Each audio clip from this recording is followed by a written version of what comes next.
মাথায় হেলমেট, হাতে গ্লাভস সহ দুরন্ত বাইকারের নানা সরঞ্জাম মোড়ানো শরীরে। দেখতে অনেকটা যুবক মনে হলেও কামরুল ইসলামের বয়স 50-এরও বেশি। বাইক চালানোর অভিজ্ঞতাও প্রায় 3 যুগের।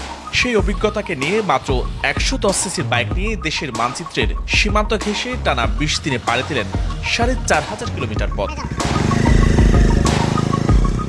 দেশের সীমান্ত এলাকা ভ্রমণে 2 সহযোদ্ধাকে নিয়ে গেল 24 ডিসেম্বর বন্দরনগরীর এই লিংক রোড থেকে যাত্রা শুরু করেছিলেন কামরুল। এরপর ফেনী, লক্ষ্মীপুর, কুয়াকাটা, সাতক্ষীরা শহর, টেকনাফ থেকে তেঁতুলিয়া হয়ে দেশের 37টি জেলার বর্ডার লাইন স্পর্শ করে ফিরেন 13ই জানুয়ারি। দেশ স্বাধীনের 50 বছরটাকে এভাবেই উদযাপন করলেন তারা। বর্ডার লাইনটা সবাই মেরেছে, হয়তো কেউ আপনার আখাউড়ার বর্ডার লাইনটা মেরেছে, কেউ হয়তো জয়ন্তপুরের বর্ডার লাইনটা মেরেছে, মানে খণ্ড খণ্ড মেরেছে। কিন্তু আমাদের মতো বা টেকনাফ, নাইখুংছড়ির বর্ডার লাইনটা কেউ মারে নাই।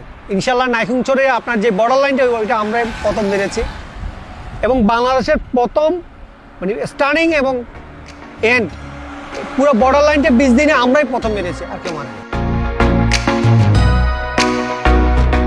কামরুলের এই ভ্রমণ যাত্রায় চ্যালেঞ্জও কম ছিল না, কারণ দেশের বিভিন্ন সীমান্ত সড়ক মাটির কিংবা দুর্গম পথ। তাই বাইক নিয়ে পাড়ি দিতে হয়েছে কখনো মেঠোপথ, আবার কখনো পাহাড়ি জনপথ। তাছাড়া সীমান্তের বেশ কিছু সড়কের চিত্র নেই গুগল ম্যাপেও।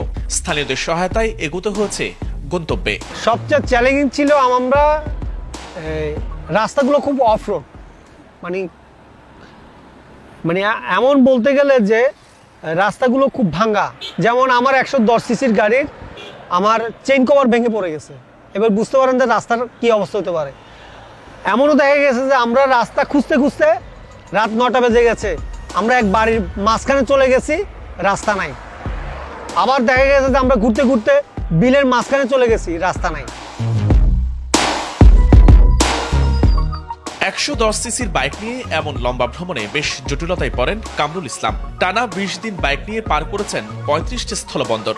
মাঝে মাঝে ক্লান্তি ভর করলেও প্রকৃতির নৈসর্গিক সৌন্দর্যের টানে ছুটেছেন একের পর এক জেলা।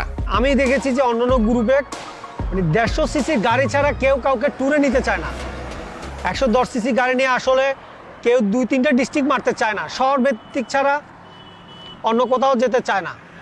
তো আমাকে বলার সমস্যা নাই, চলেন আমরা ইনশাল্লাহ, আপনি যেহেতু মানে গাড়ি চালাতে মানে ভালো পারদর্শী, চলেন। ইনশাল্লাহ আমার একটা মনোবল ছিল যে গাড়ি নিয়ে আমি ইনশাল্লাহ ট্যুর দিতে পারবো। বয়স কিংবা প্রতিবন্ধকতার চেয়ে ইচ্ছের জোর থাকলে যে ভালো কোনো কিছু করা সম্ভব, তারই এক উজ্জ্বল উদাহরণ যেন 52 বছর বয়সী এই কামরুল। মুস্তাফিজুর রহমান, মহানগর নিউজ, চট্টগ্রাম।